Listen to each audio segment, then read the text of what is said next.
Assalamualaikum dan selamat pagi. Daripada Isnin minggu yang baru ni, suara pun belum ngomong. Ini macam okey, tiba-tiba tak okey. Tak, sebab hujung minggu ni. Kepada anda semua yang sedang menonton, apa plan anda hujung minggu yang lepas? Saya pula orang kahwin. Bila ada orang kahwin, apa lagi? Nazbil Rahman akan mencuri mikrofon bukan untuk mengkacara tapi untuk menyanyi karaoke. Okey, tapi bukan awak yang kahwin Bukan saya yang kahwin, tapi kita yang melebih-lebih. Biasalah macam tu kan. Sebab dah lama kahwin. Dah lama kahwin. Kita tengok orang lain yang seronok, kita nak kongsi pelamin, kita pula lebih daripada pengantin macam tu. Okey, Momo diharapkan semuanya sihat hari ini. Hari Isnin, jadi kita kenalah semangat sikit. Kalau buka hari Isnin ni kan, kena walaupun mood tak okey, kena mood okey juga. Kena okey juga. Sebab hari Isnin ni penting untuk kita meneruskan kita punya rutin tu. Kalau hari Isnin ni kan kalau spoil, alah, panjang lagi ni perjalanan baru pukul 9.30 pagi. Untuk saya, kalau kita mulakan minggu kita hari Isnin dengan penuh keyakinan, dengan penuh orang kata positivity, insya-Allah kita akan teruskan sepanjang minggu. Baiklah. Apa yang seronok hujung minggu ni? Orang kahwin, kita cerita orang kahwin. Betul, orang kahwin. Ini pastinya satu kemeriahan yang dirasai serata Asia. Ini perkahwinan diraja Brunei. Alhamdulillah. Jadi ini dia Putra Matin dan juga Dayang Anisha Rosnah. Jadi pihak Max kita, Datuk Seri Anwar Ibrahim dan juga isteri Datuk Seri Dr. Wan Azizah Wan Ismail turut bersama dengan pengantin diraja ini mendoakan semoga perkahwinan anak anda Sultan Brunei Pangeran Muda Abdul Matin Bolkiah bersama Dayang Anisha Rosnah diberkati dan dirahmati Allah SWT, insya-Allah. Amin. Bukan saja Perdana Menteri Malaysia kita yang meraihkan, tapi juga keberangkatan ke Duli Yang Maha Mulia Seri ke Baginda Yang di-Pertuan Agong dan juga Raja Permaisuri Agong ke istiadat bersanding pengantin diraja. Itu dia, namanya bibit-bibit cinta kembali lagi. Kalau kita lihat, kalau anda yang dah nampak video-video di media sosial kan, akan upacara persandingan Pangeran Muda Abdul Matin Bolkiah, sweet sangat dia. Dia bisik-bisik dengan isteri tersayangnya yang baru ini. You look beautiful in that dress, dia kata. Awak nampak Saya nampak dia ajuk mulut dia.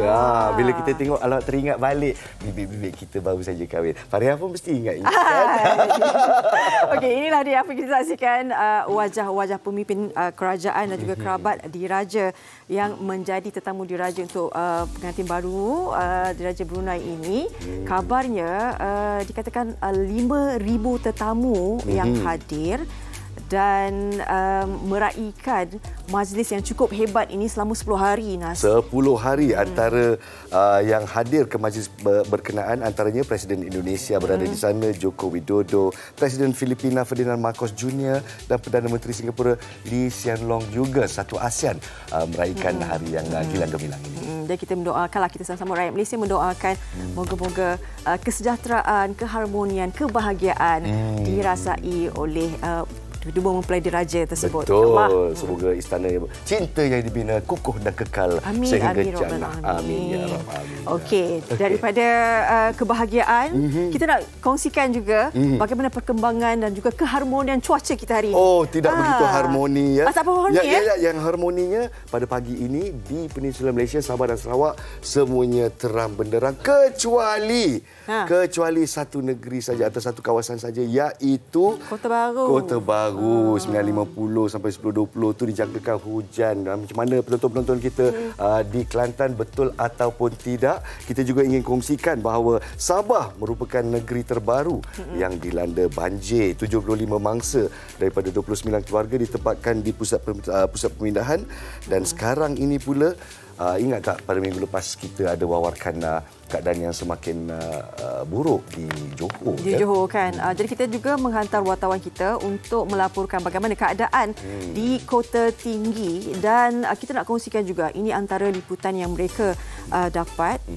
Salah seorang daripada penduduk atau pemangsa banjir di Kota Tinggi ini, mereka terpaksa menjalankan rutin mereka tu dalam sebuah sampan je. Bayangkan bagaimana terkesannya masa banjir di Kota Tinggi ini disebabkan oleh rumah ditenggelami air banjir. Jadi kita nak bawa penonton Malaysia hari ini untuk kita sama-sama saksikan laporan yang telah disediakan oleh wartawan MHI kita. Saksikan.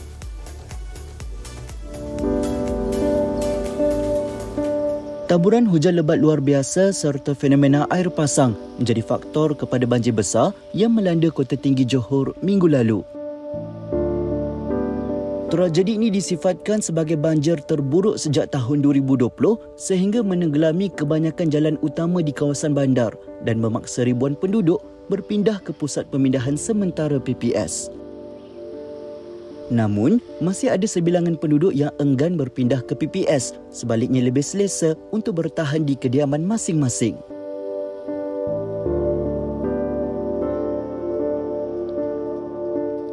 Khairul Bariah Jaafar Elias Ahmad atau lebih mesra dengan panggilan Kak Long, antara penduduk kampung Kelantan, Kota Tinggi Johor yang rela menghabiskan masa di atas sampan ketika banjir melanda.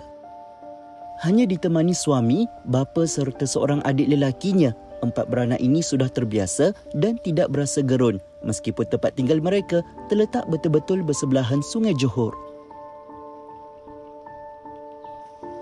Lebih mengharukan, anak sulung daripada 7 beradik ini rela melepaskan keluarganya yang lain untuk berteduh di PPS kerana mempunyai anak kecil. Mengimbas kembali detik cemas itu, wanita berusia 45 tahun ini mula bersiap siaga dengan membawa barangan dapur seperti minyak, kuali, tong gas dan telur ke dalam sampan sebaik sahaja rumah mula dinaiki air. Bagi mengelak daripada hanyut dan dibasahi hujan, sampan akan diikat pada tiang dan ditempatkan di bawah garaj yang berbumbung. Sepanjang musim banjir, Kak Long dan keluarga akan menjalani rutin harian seperti memasak, makan dan tidur hanya di dalam sampan.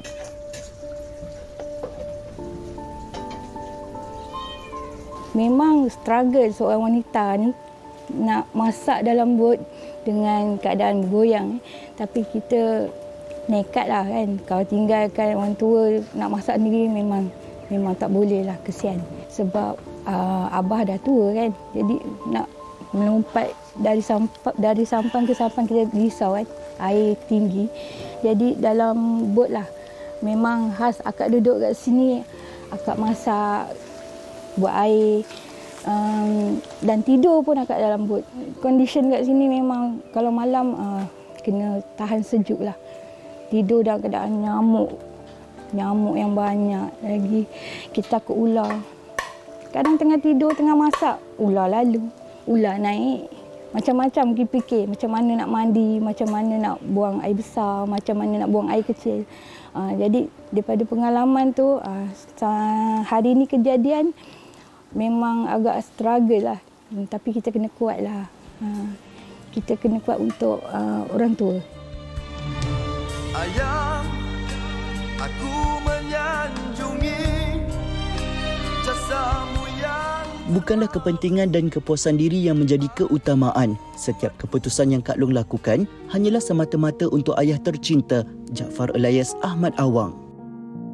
Melewati usia senja 78 tahun, warga emas itu mudah berasa rimas di tempat sesak. Sebaliknya lebih selesa berada di samping keluarga. Jenis abah ni dia rimas macam orang tua. Kalau tempat yang sesak kan. Lagi sekarang dengan penyakit COVID lagi belum berakhir kan. Jadi dia risau. Jadi lebih baiklah akak tekad. Tak apalah akak dengan suami jaga abah dekat rumah. Keselamatan dia, keselamatan kita orang ni, kita orang sama-sama jaga.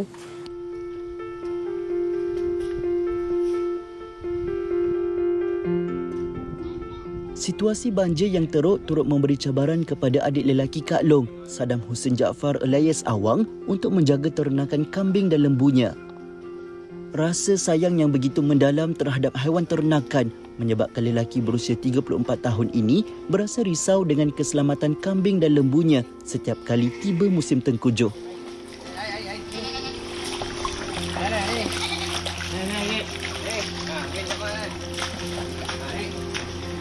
Dengan bantuan kenalan dan rakan-rakan, Hussein membina sebuah rakit daripada barang-barang terpakai bagi menempatkan haiwan ternakan jika kawasan rumah dinaiki air banjir. Rakit kemudiannya akan ditambat pada batang pokok dan dibiarkan terapung sehingga banjir surut. Dah lama daripada sekolah. Habis sekolah 2007. Saya dah mencebur macam-macam lah. Saya try apa yang saya boleh pergi jauh, saya try. Salah satu saya pernah buat ikan beta. Saya pernah buat ayam kampung. Dan baru beberapa tahun ni saya try buat lembu dengan kambing ni.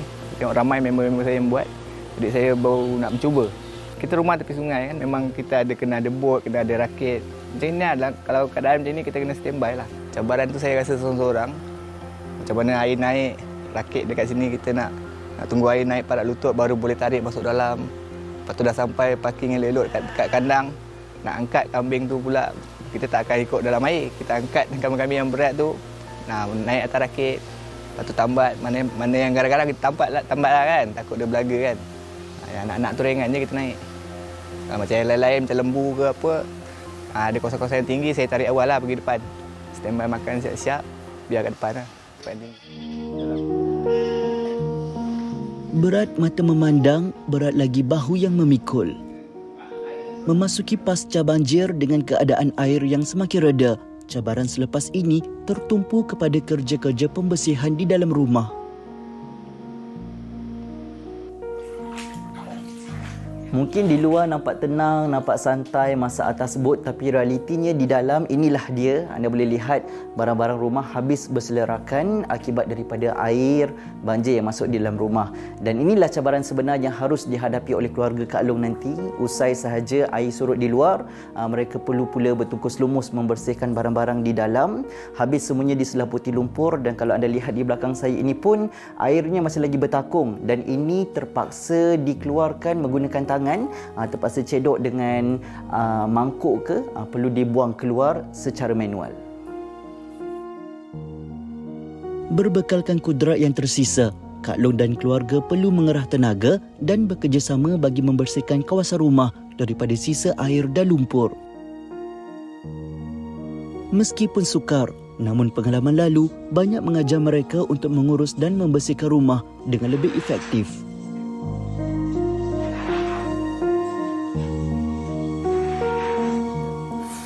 Baik, itu sebahagian daripada kisah yang kami dapat laporkan semasa banjir di Kota Tinggi. Ada, kita banyak melihat variasinya kan. Ada yang berkorban demi ayah. Lepas tu seorang lagi pula tu dia dah ada perancangan awal, persediaan awal untuk menghadapi banjir besar. Jadi apa pun kita mendoakan moga-moga mangsa banjir yang terkesan oleh banjir Kota Tinggi itu sekarang ni mereka masih lagi bersemangat, sebab pasca banjir itu sebenarnya lebih mencabar. Sangat mencabar untuk kerja-kerja pembersihan dan terus cakna dengan penyakit-penyakit yang dibawa oleh nyamuk dan juga binatang buas seperti ular, sawa. Jadi semua ini adalah perspektif yang dibawakan oleh tim MHI untuk anda para penonton, untuk kita cakna keadaan mangsa banjir kita yang terjadi setiap tahun. Itu yang kadang-kadang menyedihkan kita ya. Mereka melakukan persediaan dan mereka seakan-akan pasrah begitu. Jadi harap-harap adalah yang boleh dilakukan oleh kerajaan Malaysia untuk kita meringankan beban mereka ya, insya-Allah ya. Betul. Cakap pasal meringankan beban, tak lama lagi 3 minggu lagi cuti sekolah Fariha. Dah ready dah. Kalau ada plan atau perancangan di pesisiran pantai, jaga-jaga akan haiwan ini.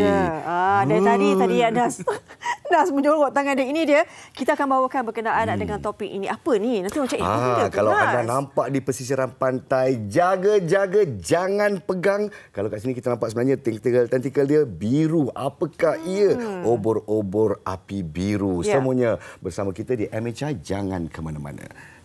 Biru Biru ya.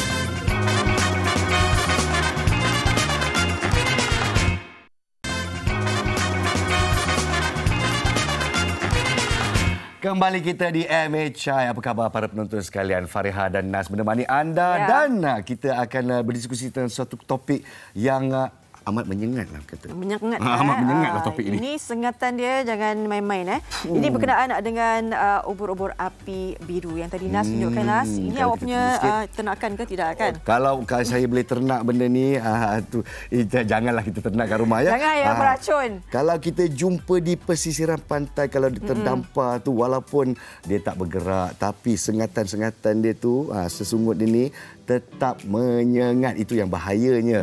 Portugis Manowar ataupun ubur-ubur api biru ini. Ya, okey. Kita nak lebih faham berkenaan dengan ubur. Kita tahu, kita sudah maklum bahawa ubur-ubur memang jenis haiwan di lautan ni memang dia ada racunnya. Tapi kita nak lebih faham sebab banyak jenis kan, banyak spesies. Betul. Kita nak bersama dengan tetamu kita hari ini dari Terengganu. Boleh perkenalkan, Nas? Dipersilakan Profesor Madya Dr. Roswati Muhammad Amir, pensyarah dan penyelidik biologi marin, Fakulti Sains dan Sekitaran Marin, Universiti Malaysia Terengganu. Assalamualaikum Dr. Ros. Waalaikumsalam warahmatullahi. Cantik macam sejabat bunga. Wai. Tapi yang paling penting. Kat sini walaupun Marin dia ada tapak ni. Tapak Sulaiman dia nampak. Tu nampak tak? Bukan ni je lah, bukan ubur-ubur. Bukan ubur-ubur. Okey, ini mungkin kita boleh bercakap dulu berkenaan dengan pemahaman kan. Apa sebenarnya kenapa dipanggilnya ubur-ubur api biru? Okey, kalau melihat kepada tajuk sebenarnya bagi kita mungkin start dengan sedikit pengenalan. Ubur-ubur biru sebenarnya secara general kalau kita sebut ubur-ubur biru terdapat beberapa spesies yang pernah direkodkan terdampar ataupun berada di perairan pantai kita dengan klasifikasi warna biru dengan warna inilah. Dan namun Phaisella phaisalissus ataupun dikenali sebagai Portugis Manowar adalah antara yang paling banyak sekali terdampar di negeri pantai timur semenanjung Malaysia lah. Di pantai barat tak ada ya? Ya, sepanjang rekod spesies ini dilihat terdampar di pantai timur bermula tahun 2013 sehingga sekarang. Dan dia berlaku setiap tahun. Bermula daripada Januari hingga Mac. Itu adalah jangkaan spesies ini tiba ataupun mendarat di pantai-pantai negeri pantai timur negeri pantai timur. Di Kelantan, Terengganu, Pahang, daripada dan paling banyak sekali sebenarnya di Terengganu. Terengganu. Ya, dan baru-baru ni kita dapat maklumatlah dia mendarat di Kelantan, Pantai Irama. Sebelum ni pun kalau kita tengok spesies yang paling banyak adalah pada tahun 2020. So banyak faktor sebenarnya juga yang mempengaruhi turun naik spesies ini mendarat di pantai timur lah. Mungkin kalau kita share sikit kenapa dipanggil Portugis Manowar ni kan, sebab kita nampak secara general spesies ini berwarna biru. Okey. Dalam bahasa dipanggil juga ubur-ubur api. Ubur-ubur api. Kalau kita cakap ubur-ubur api, saya tengah tengok dia tadi di mana api dia. Apinya di sengatannya tu. Sengat dia terasa macam bahan api. Dia lebih kurang macam bila kita bunyi macam pop lah. Bila kita kena tu. Itu yang saya dengar. Dia melepuh macam tu lah nanti. Dia bukan, dia macam mungkin dia meletup macam tu lah. Okey. Dia akan keluarkan blister ya. So kalau kena tu mungkin ada banyaklah kesan yang kita mungkin akan rasa. Kebanyakannya report adalah mengatakan spesies ini kalau terkena di badan kita, kajian menunjukkan spesies ni sebenarnya sel-sel sengatan yang terkena itu hanya 1% sahaja yang disalurkan ataupun dikeluarkan toksin tu. Hanya 1%? Ya, daripada keseluruhan sel yang sengatan itu. Yang lain tu masih lagi tidak terusik. Okey, yang lain tu masih tidak terusik. Jadi sebab tu pentingnya rawatan awal supaya kita tidak tersalahgunalah rawatan-rawatan yang mungkin menggalakkan lagi dia punya penyaluran toksin, pengeluaran toksin. Doktor, saya ada soalan. Saya ada soalan yang penting juga ya. Kerana banyak yang kita dengar terutama daripada mereka yang ahli-ahli Islam ni kan, ada keluarkan mitos bahawa kalau kena sengat daripada ubur-ubur, kita gunakan air kencing, kita kencingkan saja. Adakah ini benar atau hancing? Okey, penggunaan air kencing ini salah satu kebiasaannya orang gunalah. Mungkin alternatif terakhir dah tak ada mungkin alat-alat ataupun dalam laut kan. Jadi itu adalah mungkin alternatif terakhir yang diorang guna untuk mengurangkan rasa. Tapi sebenarnya penting kita tahu spesies apa yang kita kena sengatan. Sebab setiap spesies ni berbeza. Okey, setiap spesies ni berbeza. Macam Portugis Manowar ini kita lihat penggunaan air kencing, alkohol, air laut dan juga mungkin ada yang menggunakan dia sebab mungkin rasa sakit dia akan kuis keluar. Jadi itu adalah antara rawatan ataupun metod yang menggalakkan lagi lah pengeluaran. Ya, jadi sebenarnya rawatan awal ni kita bertujuan untuk mematikan atau mengurangkan ataupun menetralkan protein dari toksin itu sendiri.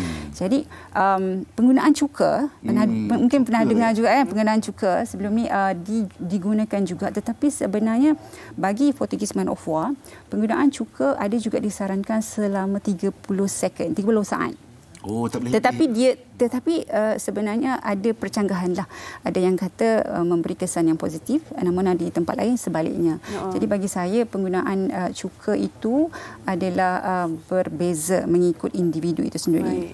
Jadi saranan biasa yang melalui kajian menunjukkan bahawa penggunaan air suam yang konsisten, penggunaan air suam yang konsisten 45 degree Celsius selama 20 minit. Jadi bukan yang awal-awal tu kan biasa air suam kita ambil panas 45, bukan bila kita tuang tu dia akan lama-lama jadi sejuk kan. Itu tidak efisien lah.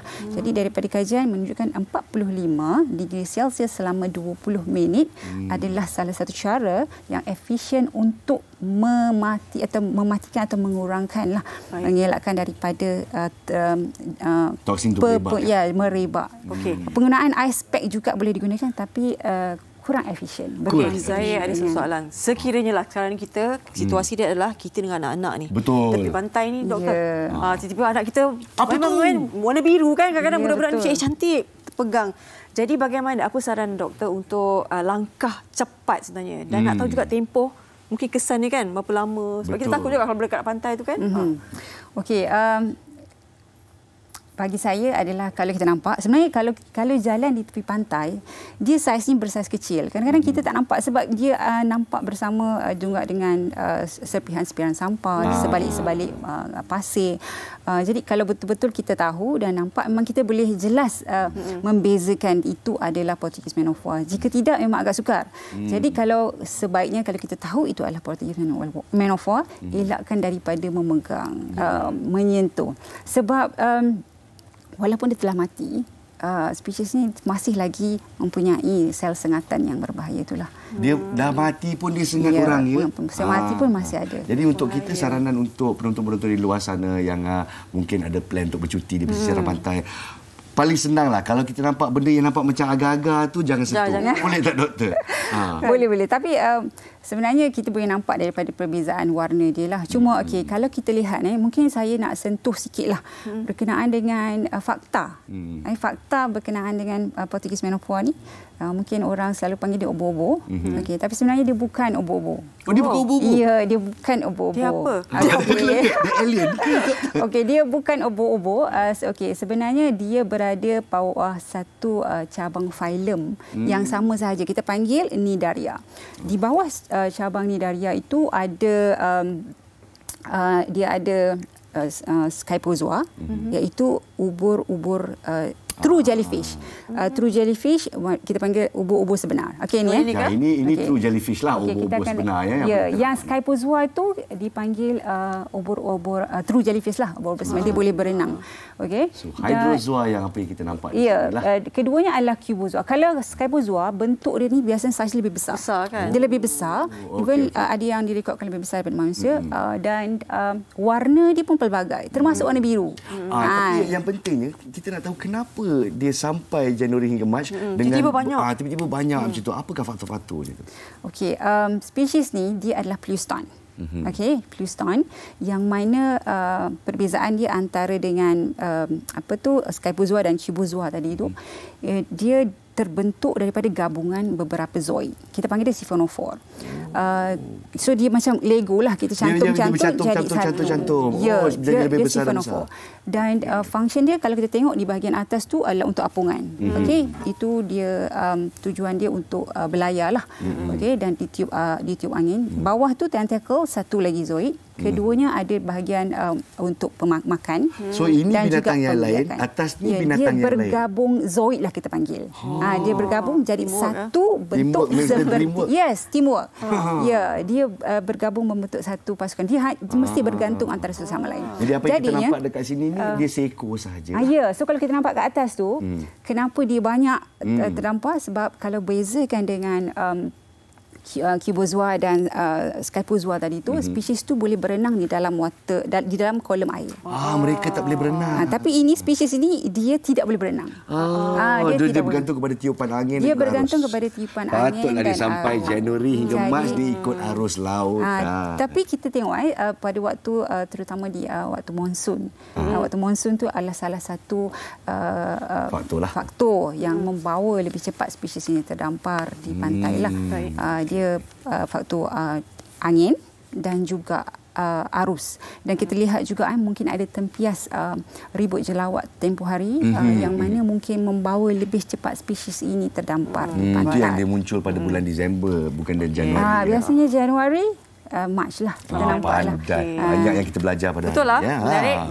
Kita sebagai ibu pun sedikit sebanyak ada juga ilmu ini sebab kita tahu kan nanti kan nak bawa anak ke pantai dan sebagainya. Tapi kalau boleh, kalau misalnya masih anak kita tu terkena sebagainya kan, ambil gambar dulu. Ambil gambar dulu. Kan? Sebenarnya penting kita kalau kita mungkin yang orang awam, biasanya kita kadang-kadang kita sebagai yang berada di universiti yang bekerja dalam bidang ini pun sebenarnya kita tahu kehadiran spesies ni. Kecuali kita dapat pun, saya dapat tahu maklumat ni pun daripada maklumat orang awam dan ini pun daripada staf UMT sendiri. Dan jika disebarkan mungkin satu peringatan kepada orang ramai untuk berjaga-jagalah sebenarnya kepada pengunjung. Berjaga-jaga, berwaspada dan kita ucapkan terima kasih banyak-banyak kepada Profesor Madya Dr. Roswati Muhammad Amin di atas penjelasan tentang Portugese Man O' War ini ataupun ubur-ubur api biru. Dia tak ada api kat sana tapi sengat dia macam terkena api lah sampai boleh melecur-melecur begitu. Baik. Sebenarnya kita akan berehat seketika. Sekembali nanti kita nak bincangkan bagaimana sebenarnya kita sebagai masyarakat Malaysia peka tak tentang kenderaan kecemasan di jalan raya. Kadang-kadang ada yang bila kat depan pun awak pengikut kat belakang. Sebab nak cepatkan. Itu salah di sisi undang-undang dan kita ceritakan semuanya di MHI selepas ini. Jangan ke mana-mana.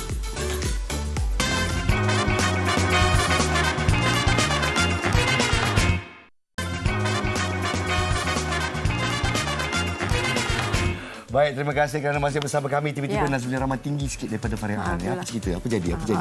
Tak, sebenarnya kita ada 3 orang tetamu di sini untuk bercakap berkenaan dengan inilah kepekaan masyarakat. Betul. Tentang kecemasan. Bukan saja jalan raya tetapi kadang-kadang kita tahu kan kita ada nombor kecemasan yang dihubungi. Jadi kalau misalnya kita call tu kan mesti ada arahan dan sebagainya. Kita nak tahu sebenarnya apa kadang kita yang panik. Betul. Sebab kalau itu sesuatu kejadian berlaku di depan mata kita kan.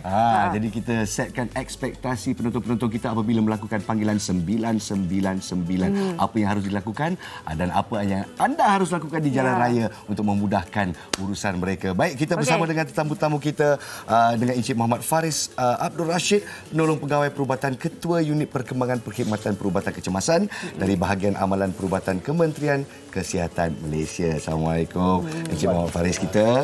Dan kita juga bersama Encik Muhammad Ritaudin Syahari, pemandu dari Jabatan Kecemasan dan Trauma Hospital Putrajaya. Memang banyak pengalamannya orang Encik Muhammad Ritaudin ini.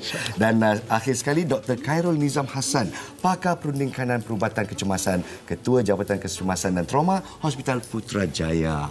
Terima kasih. Terima kasih. Jadi kita bercakap berkenaan dengan kecemasan. Tapi soalan pertama kita lah. Kadang-kadang SOP. Kita tahu kecemasan semua cemas kan. Semua nak cepat. Jadi kalau kita hubungi talian kecemasan itu, pastinya kita pun sebagai pemanggil macam cepat datang dan sebagainya. Saya nak tanya Encik Muhammad Faris, bagaimana sebenarnya? Memang kita tahu kecemasan, cemas daripada perkataan cemas tu, tapi bagaimana sebenarnya kita perlu mengurus kecemasan diri kita apabila membuat hubungan ataupun berhubung talian kecemasan tu? Okey, pertamanya apabila kita berhadapan dengan satu situasi kecemasan, ambil contoh di jalan raya lah. Okey, senang. Okey, berhentikan kenderaan di tempat yang selamat. Okey, ini nombor 1. Dan nyalakan lampu amaran atau hazard light lah kita panggil kan. Okey, kemudian hubungi talian kecemasan 999. Okey, sebolehnya jangan call direct line hospital apa semua tu. Okey, call talian kecemasan 999 sebab dia ada sistem. Okey. Jadi dia ada auto divert apa semualah. Okey. Dan beri kerjasama sepenuhnya kepada operator 999 dan operator 999 akan dapatkan maklumat dan akan sambungkan kepada pusat Pusat Koordinasi Perubatan Kecemasan atau dalam bahasa lain call center hospital lah. Apa soalan-soalan yang sering ditanya operator tu? Okey, pertamanya kita akan tanya alamat tempat kejadian ataupun landmark dia, okey, mercu tanda dia, dan juga nombor telefon pemanggil. Okey, ini perkara yang kita ambil dulu, dan jenis kecemasan. Okey, dan kemudian umur mangsa, mangsa sedar, mangsa bernafas, sebab kita perlukan maklumat awal ni, maklumat yang tepat dengan lokasi yang tepat untuk kita aktifkan ambulan. Okey, dan kita akan aktifkan ambulan dulu. Okay, perkara ni cepat sangat berlaku. Okey, sekejap je. Okey, jadi dalam keadaan ni minta bagi kerjasama sepenuhnya kepada petugas panggilan 999 lah. Okey, sama ada di hospital dan juga di Pusat Koordinasi Perubatan Kecemasan. Okey.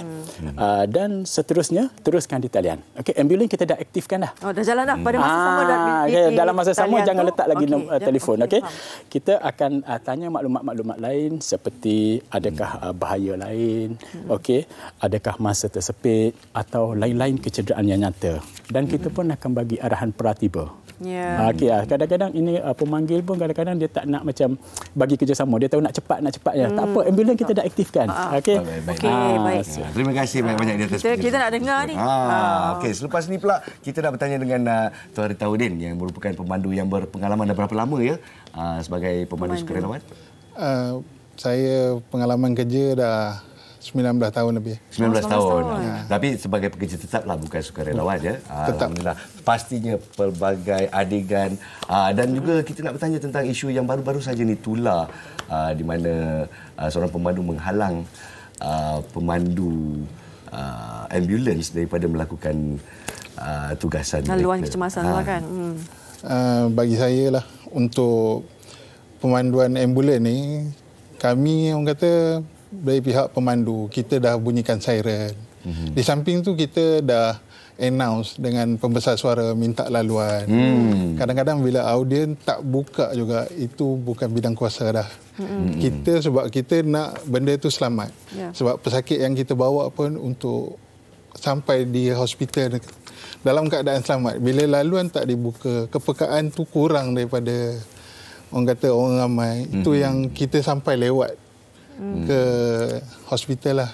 Kadang-kadang kes tu agak berat, melibatkan jantung apa semua. Itu bila kita sampai dekat hospital, masing-masing rezeki. Orang kata kadang-kadang kalau kata alhamdulillah dalam ambulan management dah cantik apa semua, tapi kadang-kadang disebabkan lambat kita sampai di hospital, itu menyebabkan banyak benda lah. Komplikasi.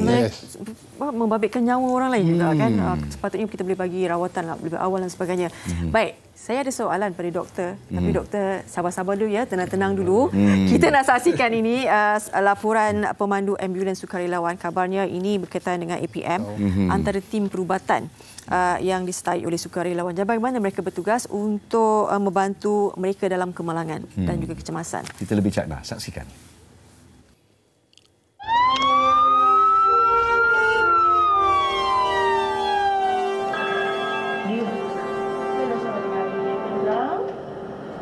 Meskipun tidak mengetahui risiko yang bakal ditempuhi di hadapannya, tetapi itu bukan menjadi penghalang dan kekangan buat setiap anggota Angkatan Pertahanan Awam Malaysia. Dengan memegang jawatan sebagai pemandu ambulans, setiap sukarelawan harus mempelajari perkara asas sama seperti anggota tetap yang lain. Pertolongan cemas, menyelamat dan melawan kebakaran antara yang menjadi keutamaan sebagai pemandu ambulans. APM Selangor mempunyai lebih 700 anggota sukarelawan yang aktif dan salah seorangnya adalah Sarjan PA Nur Hafiz Jamaluddin, 38 tahun. Nur Hafiz mula berkhidmat sebagai sukarelawan sejak Oktober tahun 2009 dan kini hampir 15 tahun beliau menjalankan tugas sebagai anggota sukarelawan badan beruniform ini. Beliau yang turut mempunyai perniagaan percetakan akui menjadi sukarelawan pemandu ambulans mempunyai risiko tersendiri. Risiko untuk jadi pemandu ambulans ni banyaklah. Pertama sekali kalau kata berlaku kemalangan apa-apa yang membabitkan kesalahan pemandu tu sendiri, kena buat report polis lah. Kena buat report polis. Lepas tu kalau kita didapati bersalah, kita akan disaman lah Sama seperti pengguna-pengguna jalan raya lain. Kalau ada kerosakan apa ke, macam biasalah memang kita akan tanggung sendirilah untuk perbaiki kenderaan yang rosak. Jadi sebagai pemandu kenderaan yang berkecemasan ni, agak hati-hatilah semasa memandu. Antara kriteria untuk menjadi pemandu ambulans adalah dengan mempunyai lesen D yang diluluskan oleh pihak JPJ. Selain itu, sihat tubuh badan dan tidak mempunyai masalah penglihatan juga antara yang diluluskan oleh pihak APM, malah mereka perlu menjalani pelbagai kursus yang ditetapkan. Masyarakat ataupun pengguna kenderaan yang lain perlu alert lah untuk memberi laluan kepada kenderaan kecemasan, sama ada ambulans, polis ataupun kenderaan kecemasan yang lain lah, supaya pemanduan ataupun kenderaan yang kita bawa ni cepat sampai ke lokasi kes tu lah.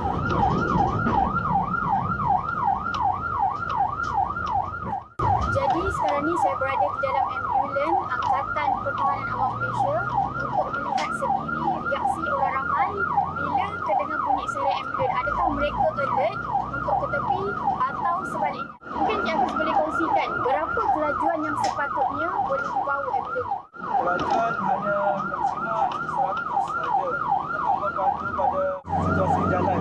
Sekiranya jalan tidak mempunyai banyak kenderaan, boleh buat kelajuan tapi dengan kadar berhati-hatilah dengan berhemat. Sekiranya berlaku kesesakan seperti yang dilihat, kelajuan hanya boleh sebanyak 40 ataupun 50 saja. Sebab kita hanya minta laluan, bukan paksa orang untuk memberi laluan. Secara eksklusifnya, kru MHI dapat merasai sendiri keadaan berada di dalam ambulans ketika berlakunya situasi cemas di jalan raya.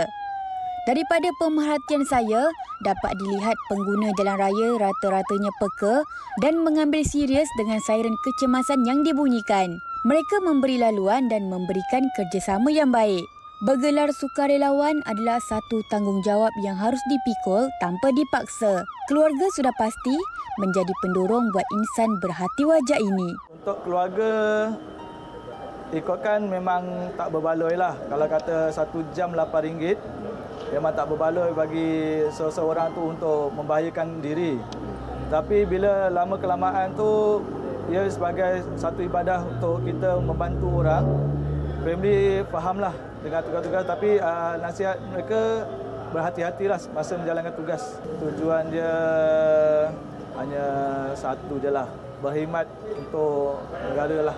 Walaupun bekerja dalam keadaan sentiasa bersedia, pemandu sukarelawan APM ini tidak pernah mengeluh, malah sentiasa memberikan yang terbaik dalam melaksanakan apa jua tugasan. Baik, itu dia pengalamannya. Kita nak tanya juga pengalaman Encik Izzaudin. 19 tahun menjadi seorang pemandu ambulans. Kan?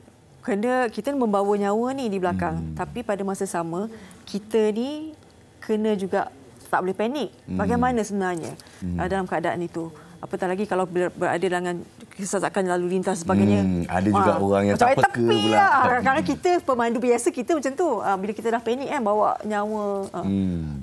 Pertama sekali, kita sebagai pemandu ambulans ni, kita kena fokuskan untuk diri kita. Macam mana keadaan jalan. Dan dalam keadaan kesesakan tu, pertama sekali nyawa kita dan petugas yang saya bawa. Yang kedua untuk pesakit lah. Untuk kita sampaikan ke destinasi yang kita tuju. Contoh hospital, tempat yang ni. Benda paling penting protect diri sendiri dulu. Sebab kita bawa dalam satu kopaman, menjadi satu tanggungjawab untuk pemandu ambulans, mana-mana pun dia bertanggungjawab untuk keseluruhan kenderaan tu. Tanggungjawab kan. Ya. Jadi bagi saya, mana-mana pemandu ambulans di Malaysia yang di mana di bawah Kementerian Kesihatan ni, first sekali memang dia bertanggungjawab diri sendiri dan harta benda yang kita bawa dan juga pesakit. Itu adalah tanggungjawab yang besar yang mana orang kata benda tu ialah lebih kepada kita nak membantu orang. Sebab situasi bermacam-macam yang kami tempuhi. Saya sendiri tempuhi dengan orang kata pengalaman ni macam-macam. Kemalangan, kematian di rumah, sakit jantung. Benda-benda tu memang orang kata pemandu ambulan kena sampai masa dengan agak singkat. Saya sebenarnya syukur dengan pertemuan ini kerana untuk penonton-penonton kita yang mungkin tak cakna apakah perspektif pemandu ambulans itu sendiri. Jadi kesianilah mereka. Mereka pun ingin menjalankan tugas juga ya. Dan kerana mereka yang melanggar undang-undang, ikut dari belakang dan sebagainya, semuanya boleh disaman di bawah Seksyen 42/1 Akta Pengangkutan Jalan 1987. Anda tidak akan terlepas ya. Tapi saya bertanya kepada Dr. Khairul Nizam pula ya. Kadang-kadang kita ni panik. Bila kita nampak ambulan, kita dengar siren dia, alamak sudah ada ambulan, alamak. Kalau kita belah kiri, okey, kita pelankan kereta, kita pergi ke kiri, kita beri laluan ya. Kalau kita ke kanan, kadang-kadang saya panik macam, alamak, kita ni lagi laju, dia lagi laju, alamak macam mana? Kita nak pergi ke kanan ke kiri? Kalau dia datang dari depan, macam mana pula? Kalau disimpan pula, macam mana pula? Jadi doktor boleh beri pencerahan sedikit. Silakan. Terima kasih Nas tentang perkara ini ya. Ya, ada dua aspek yang kita kena lihat sebagai seorang pengguna jalan raya pada waktu tersebut. Berhadapan dengan ambulans, sekiranya kita berada di garis yang paling kanan ataupun baris dari kiri. Tanggungjawab kita kalau perlahan kenderaan dan buka laluan. Itu sajalah. Dan sekiranya datang daripada keadaan yang kita panggil bertentang arah, kita sebenarnya ada satu polisi lah kan, memberitahu kepada semua pemandu dan unit-unit ambulans ni, kalau boleh janganlah lakukan perkara seperti itu kerana dia lebih membahayakan. Melainkan dalam keadaan-keadaan yang terdesak yang mana tidak dapat dielakkan laluan lain pun dah tak ada. Sebagai pemandu pengguna jalan raya yang lain, kita pun kena berhenti dan membuka ruang. So, kena pilihlah. Jangan teragak-agak ubah laluan, nanti ada pelanggaran pula. Betul. Sebab pelanggaran ni juga melibatkan ambulans. Saya rasa dalam tahun lepas pun kita ada beberapa ambulans yang telah dilanggar, baik di persimpangan jalan dan sebagainya. Jadi ada dua perkara lah kalau boleh saya nak kongsikan di sini adalah sebagai pengguna jalan raya yang lain, seperti yang Nas tadi jelaskan, ya ada tindakan undang-undang dan sebagainya itu. Jadi kita bergerak selari dengan undang-undang saja ada. Kaedah 9, kaedah langkah-langkah lalu lintas 1959 menjelaskan bila satu kenderaan yang khusus menggunakan, kita panggil apa, beacon bahasa Inggeris, Melayu panggil lampu mata arah. Lampu mata arah dipanggil. Lampu mata arah, ya. Dan sirens. So menjadi tanggungjawab semua pengguna jalan raya itu untuk memberi laluan lah. Dan kita lihat daripada mungkin survey yang telah dilakukan oleh pihak TV3 sendiri. Sebenarnya halangan oleh ke atas ambulans bukan melibatkan laluan kecemasan saja. Kadang-kadang laluan juga terganggu. Betul. Laluan terganggu. Jadi kita merasakan rakyat kena faham lah. Sebab bila kita respons dengan ambulans, beacon dan siren, ada 3 kaedah pengaktifan. Pertamanya, ambulans ini nak sampai ke tempat kejadian. Betul. Yang keduanya, dia sedang membawa pesakit. So, dia membawa pesakit. Dan ketiga, dia mungkin atas sebab-sebab yang tertentu yang kita menerima panggilan telefon kecemasan melalui sistem 99 Encik Faris terangkan tadi, dia gerak cepat ke kawasan. Kadang-kadang ada sedikit perspeksi ini nak balik cepat ke tempat lokasi lah. Sebenarnya itu kadang-kadang yang orang awam kena faham. Sebab kalau ada orang di dalam, kita membawa orang pegawai-pegawai yang terlatih yang mungkin sedang melakukan sesuatu dalam kenderaan itu. Jadi ada kenderaan lain menghadkan pergerakan kami, kita boleh tahu siapa yang akan terjejas kat sini. Begitu juga kalau kata ambulans tu kosong, lights and siren, kita ada persepsi kata, ini nak balik cepat kalau panggil kan. Dia akan menyebabkan kita lewat sampai dah. Dan itu antara masalah yang kita hadapi. Setiap saat itu penting. Penting kan. Kita nak tanya Encik Faris, apa yang berlaku sebenarnya? Tadi doktor dah cakap, kalau ada pesakit di dalam tu, mereka sedang bertungkus lumus untuk menyelamatkan nyawa. Apa yang berlaku sebenarnya? Okey. Ramai yang ada saya selit sikit. Ini pun penting juga untuk masyarakat di luar sana tahu. Sebelum ambulans sampai, rakyat kita memang peka dan memang prihatin. Cuma kita perlu bantu dalam keadaan yang betul. Yang pertama, jangan gerakkan mangsa. Okey, kecuali dalam keadaan bahaya lah yang perlu digerakkan, dialihkan lah. Yang pertama, okey.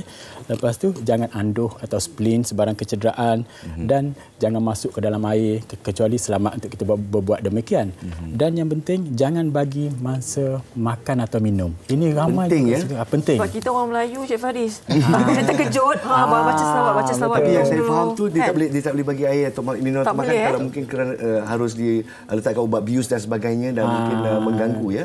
Itu bila sampai di hospital, tetapi sekarang ni mangsa mungkin dalam keadaan renjatan apa semua, okey, dia punya saluran pernafasan mungkin dah lemah, ini boleh masuk balik ke paru-paru dan macam-macam kemungkinan lah. So tolong jangan bagi makan dan minum. Dan apabila kami sampai, okey, kita akan tengok dulu danger lah, okay, keselamatan, dan kita akan buat penilaian situasi dan kita akan PPE, pakaian pelindungan diri tambahan. Kami dah pakai PPE. In case dalam situasi tertentu perlu kaya tambahan, kami akan pakai. Okey, yang masa ni minta masyarakat orang awam jangan kerumun ambulans. Okey, bagi peluang dan ruang kepada kaki tangan perubatan untuk menjalankan tugas kami lah. Baik. Okay. Macam mana pula dengan menggerakkan mangsa kalau katakan harus dilakukan kecemasan, tapi boleh tak kita gerakkan mangsa? Okey, seboleh-bolehnya jangan gerakkanlah, tetapi jika dalam keadaan tertentu seperti ada api terbakar tu, okey, pada tu okey, perlu digerakkan dalam keadaan yang selamat. Okey, dalam keadaan serentak jangan ada pergerakan tangan ke mana-mana anggota badan lah, jangan kepala tu. Okey, dalam keadaan yang align lah kata. Okey. So apabila kami sampai di lokasi, kami akan tengok, menilai pesakit lah, kedudukan pesakit, keadaan dia, pernafasan dia dan juga keadaan puncak atau pendarahan. Okey, dan seterusnya kami akan bagi rawatan step by step lah, daripada atas ke bawah, pasang sesuai ke collar apa semua. Okey, yang saya nak minta daripada masyarakat, okey, jangan bagi tekanan kepada petugas ambulans. Biasanya, tengok ni dulu, tengok tu dulu. Tolong jangan buat macam tu. Okay? Kami terlatih, kami tahu nak saring siapa yang kami perlu rawat dulu. Dan jaga kerahsiaan atau aib sakit. Jangan ambil gambar tu semua. Dan satu lagi, Cik Nash, yang penting, jangan merokok. Ini banyak juga kami hadapi situasi kan. Bila kemalangan, mungkin ada tumpahan minyak apa suka merokok. Terima kasih. Jangan merokok, jangan beri dia makan atau minum, jangan gerakkan. Jadi mungkin kata-kata terakhir daripada Tuan Ria Taudin sebagai seorang pemandu untuk pemandu Malaysia, Cakna sikit. Ceritakan sikit apa yang harus dan tidak boleh dilakukan. Bagi saya sebagai seorang pemandu, saya mohon kepada semua rakyat Malaysia, tolong peka dengan bunyi siren ambulan. Sebab dengan kepekaan kita, insya-Allah kita selamatkan satu nyawa. Alhamdulillah. Kan?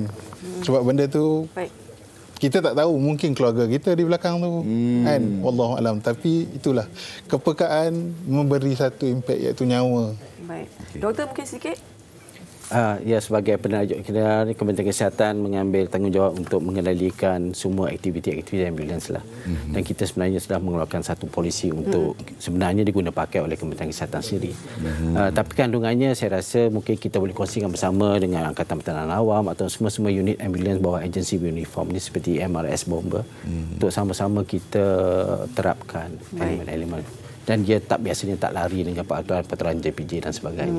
Okey. Kita sebagai rakyat Malaysia pun perlu ada ilmu berkenaan dengan ini. Jangan sewenang-wenangnya kita rasa macam kita tahu rakyat Malaysia ni memang sangat suka membantu orang. Betul. Jadi tapi kita nak ada ilmu, okey? Tapi kalau betul-betul kita nak membantu, kita gabling tenaga bersama-sama, kita berikan kerjasama yang penuh kepada penjawat-penjawat dan pembawa ambulans hingga pesakit sampai ke hospital, insya-Allah. Baik, kita berehat seketika dan terima kasih kepada semua tetamu kita hari ini. Kita nak berehat seketika, kembali nanti kita nak sedikit pada perkembangan dan juga topik apa nanti esok kita akan bawakan. Dan siapakah artis nostalgia seni kita? Kita wawarkan semuanya selepas ini.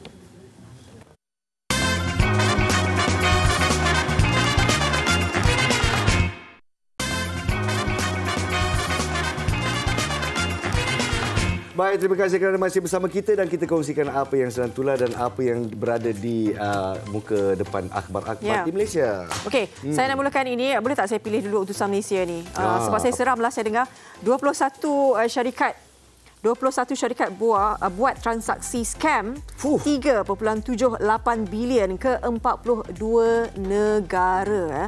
Ini 21 syarikat di negara kita tau. Dia terbabit dalam transaksi mencurigakan kira-kira 3.78 bilion dipercayai hasil kegiatan penipuan atau scammer dalam tempoh 2 tahun ini. Hanya dalam tempoh 2 tahun, lebih daripada 3 bilion telah diskamkan. Itulah dia bila kita data-data kita tular di media-media dan di pelantar, di godam dan sebagainya.